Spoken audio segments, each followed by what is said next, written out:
Hi hello friends, welcome to Haji's kitchen. இன்றைக்கி நம்ம கிச்சனில் ரொம்ப சூப்பராக டேஸ்டியான ஒரு ரெசிபி தாங்க. பன்னீரில் குஸ்கா ரொம்ப சூப்பராக இருக்குங்க. இந்த பன்னீர் குஸ்கா ரொம்ப சிம்பிள் அண்ட் டேஸ்டியாக செஞ்சிடலாம், குயிக்காக செஞ்சிடலாங்க. ரொம்ப நல்லாயிருக்கும். வாங்க இது எப்படி செய்கிறதுன்னு பார்த்துடலாம். நான் இன்றைக்கி அதுக்காக 2 டம்ளர் அளவு பாஸ்மதி ரைஸ் எடுத்திருக்கேன். இதை வந்து ஒரு 20 மினிட்ஸ் வந்து நம்ம ஊற வச்சிடலாங்க. நல்லா கழிஞ்சிட்டு ஊற வச்சுக்கோங்க ஒரு 20 நிமிஷம். நான் இது கூட வந்து 200 கிராம் அளவு பன்னீரை வந்து க்யூப்ஸாக கட் பண்ணி எடுத்திருக்கேன். இப்போ நம்ம ஃபஸ்ட்டு வந்து பன்னீரை வந்து மேரினேட் பண்ணி வச்சிடலாம். இதுக்கு வந்து பார்த்திங்கன்னா 1 டேபிள் ஸ்பூன் மிளகாய்த்தூள், 1 டேபிள் ஸ்பூன் இஞ்சி பூண்டு paste, 1/2 table spoon garam masala, கொஞ்சமாக உப்பு, லெமன் பிழிஞ்சு மேரினேட் பண்ணி ஒரு 20 மினிட்ஸ் ஃப்ரிட்ஜில் வச்சிடலாங்க. கொஞ்சமாக இஞ்சி பூண்டு, 3 பட்டை, 4 கிராம்பு, 2 ஏலக்காய், இதை ஃபைன் பேஸ்ட்டாக அரைச்சி எடுத்துகிட்டு வந்துடலாம். 3 பெரிய வெங்காயம் இந்த மாதிரி கட் பண்ணி வச்சுக்கலாம் ஸ்லைஸாக. 3 தக்காளி, 2 பச்சை மிளகாய் எடுத்து வச்சுருக்கேன். கொஞ்சமாக புதினா, கொஞ்சமாக கொத்தமல்லி இலையை எடுத்து வச்சுக்கலாங்க. தாளிக்க ஒரு பிரிஞ்சி இலை, பட்டை, 2 கிராம்பு, 1 ஏலக்காய் எடுத்து வச்சுருக்கேன். ஆஃப் லெமன், அப்புறம் 2 டேபிள் ஸ்பூன் மிளகாய் தூளும் எடுத்து வச்சுருக்கேங்க. இப்போ ஒரு குக்கரில் ஒரு 7 to 8 டேபிள் ஸ்பூன் வந்து கடலெண்ணெய் ஆட் பண்ணிக்கலாங்க. கூடவே வந்து 2 டேபிள் ஸ்பூன் அளவு நெய் ஆட் பண்ணிக்கலாம். நெய் கொஞ்சம் நிறைய ஆட் பண்ணிக்கோங்க. அப்போ தான் இந்த குஸ்கா வந்து ரொம்ப டேஸ்ட்டாக இருக்கும் சாப்பிட.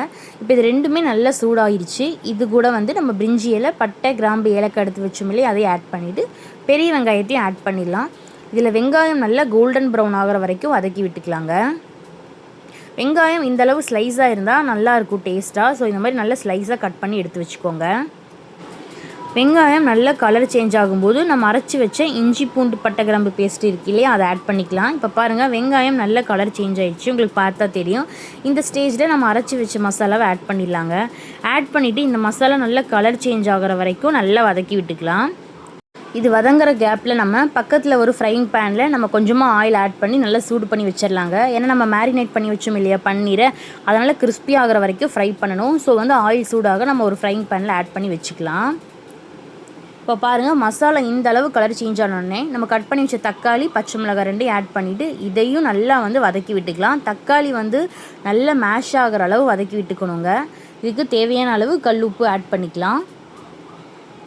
இது ஒரு பக்கம் தக்காளி நல்லா வதங்கிட்டு இருக்கட்டும். அந்த கேப்பில் வந்து நம்ம பன்னீர் வந்து நல்லா வந்து ஃப்ரை பண்ணி எடுத்துக்கலாம்.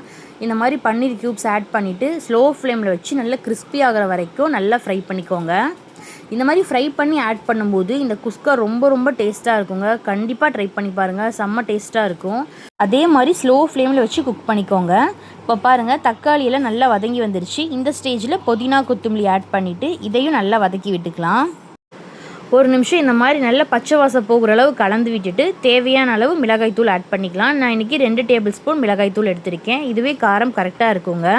ஸோ 2 டேபிள் ஸ்பூன் மிளகாய்த்தூள் ஆட் பண்ணிவிட்டு ஒரு நிமிஷம் நல்லா கலந்து விட்டுட்டா மிளகாய்த்தூளோட பச்சை வாசமும் போயிடும். ஸோ இந்த மாதிரி நல்லா கலந்து விட்டுட்டு இப்போ நம்ம ஃப்ரை பண்ணி வச்சுருக்கோம் இல்லையா பன்னீர், அதையும் இது கூட ஆட் பண்ணிடலாம். பன்னீரை வந்து நல்லா கிறிஸ்பியாக வந்து ஃப்ரை பண்ணணும். பாருங்கள், இந்த அளவு நல்லா கிறிஸ்பியாக ஃப்ரை பண்ணணும். இதை வந்து நம்ம இப்போ குக்கர்லேயே ஆட் பண்ணிக்கலாம். இப்படி ஆட் பண்ணும்போது தான் குஸ்காவோட டேஸ்ட் ரொம்ப சூப்பராக இருக்கும். ஸோ இதை மாதிரி ஆட் பண்ணி செஞ்சு பாருங்கள், ரொம்பவே நல்லா இருக்குங்க. இது பன்னீர் மட்டும் இல்லைங்க, சிக்கன் இந்த மாதிரி செஞ்சாலும் ரொம்ப சூப்பராக இருக்கும். நான் பன்னீர் சிக்கன் ரெண்டுமே இந்த மாதிரி செஞ்சுருக்கேன், செம்ம டேஸ்ட்டாக இருக்குங்க. கண்டிப்பாக ட்ரை பண்ணி பாருங்கள். இப்போ நம்ம இதை குக்கர்லேயே ஆட் பண்ணிவிட்டு ஒரு நிமிஷம் நல்லா கலந்து விட்டுட்டு தேவையான அளவு தண்ணி ஆட் பண்ணிக்கலாம். நான் இன்றைக்கி 2 டம்ளர் பாஸ்மதி ரைஸ் எடுத்திருக்கேன் இல்லையா, ஸோ 3 டம்ளர் தண்ணி ஆட் பண்ணிக்கலாம். 1 டம்ளர் பாஸ்மதி ரைஸ்க்கு 1.5 டம்ளர் தண்ணி ஆட் பண்ணால் போதுங்க. 2 டம்ளர் தேவையில்லை, ஏன்னா அரிசி வந்து குழஞ்சிரும். ஸோ வந்து 2 டம்ளர் பாஸ்மதி ரைஸ்க்கு 3 டம்ளர் தண்ணி ஆட் பண்ணால் போதுங்க. ஸோ நான் இன்றைக்கி 3 டம்ளர் தண்ணி ஆட் பண்ணி நல்லா கலந்து விட்டுக்கிட்டேன். உப்பு எல்லாம் கரெக்டாக இருக்கான்னு செக் பண்ணிக்கோங்க. இப்போ நம்ம ஆஃப் லெமனே வந்து இதோட பிழிஞ்சு விட்டுடலாம். தண்ணி வந்து நல்லா கொதிக்கட்டும். கொதிச்சதுக்கப்புறம் நம்ம பாஸ்மதி ரைஸையும் ஆட் பண்ணிக்கலாம். இது வந்து நீங்கள் சீரக சம்பாலையும் ட்ரை பண்ணலாம், இன்னுமே சூப்பராக இருக்கும். இப்போ தண்ணி நல்லா கொதிச்சிருச்சு. நம்ம அரிசியை வந்து ஆக்சுவலாக கழிஞ்சு தான் ஊற வச்சுருக்கோம். ஸோ நம்ம தண்ணியை மட்டும் கொட்டிட்டு நம்ம அரிசியை இது கூட ஆட் பண்ணிடலாம். இப்போ அரிசியை ஆட் பண்ணிவிட்டு உப்பு எல்லாமே கரெக்டாக இருக்கான்னு செக் பண்ணிவிட்டு மூடி விட்டு ஒரு 2 விசில் விடுங்க. அதிகமான விசில் விட வேண்டாம். 2 விசில் விட்டாவே நமக்கு வந்து சூப்பராக சாதம் ரெடி ஆயிரும். அவ்வளோதான், 2 விசில் வந்துருச்சுங்க. ஓப்பன் பண்ணி பாருங்கள், சூப்பராக வந்திருக்கு. பன்னீர் குஸ்கா ரொம்ப டேஸ்ட்டாக இருக்கும். அரிசி பாருங்கள், கொஞ்சம் கூட குலையாமல் வந்திருக்கு. பாருங்கள், சாதம் ஒன்றோட ஒன்று ஒட்டாமல் வந்திருக்கு. நல்ல சூடாக இருக்கிறதுனால அப்படி இருக்குது. தட்டில் போடும்போது நல்ல தனித்தனியாக உதிரியாக ரொம்ப சூப்பராக இருந்துச்சு. பாஸ்மதி ரைஸ் ஆகட்டும், சீரக சம்பா ஆகட்டும், நம்ம கரெக்டான அளவு தண்ணி ஆட் பண்ணால் ரைஸ் வந்து ரொம்ப சூப்பராக இருக்கும்.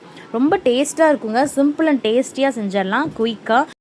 ஸ்கூல் போகிற பேபிஸ்க்கு லஞ்ச் பாக்ஸ்க்கு செஞ்சு கொடுங்க, விரும்பி சாப்பிடுவாங்க, ரொம்ப நல்லா இருக்குங்க. கண்டிப்பாக நீங்களும் ட்ரை பண்ணிவிட்டு எப்படி இருக்குன்னு கமெண்ட் பண்ணுங்கள். இந்த வீடியோ உங்களுக்கு பிடிச்சிருந்துச்சுன்னா நம்ம சேனலை சப்ஸ்கிரைப் பண்ணிக்கோங்க, கூட இருக்க பெல் சிம்லையும் கிளிக் பண்ணிக்கோங்க. அப்போ தான் நம்ம போடுற வீடியோஸ் எல்லாமே ஒன்று விடாமல் உங்களுக்கு நோட்டிஃபிகேஷனில் காமிக்கும். தேங்க்ஸ் ஃபார் வாட்சிங்.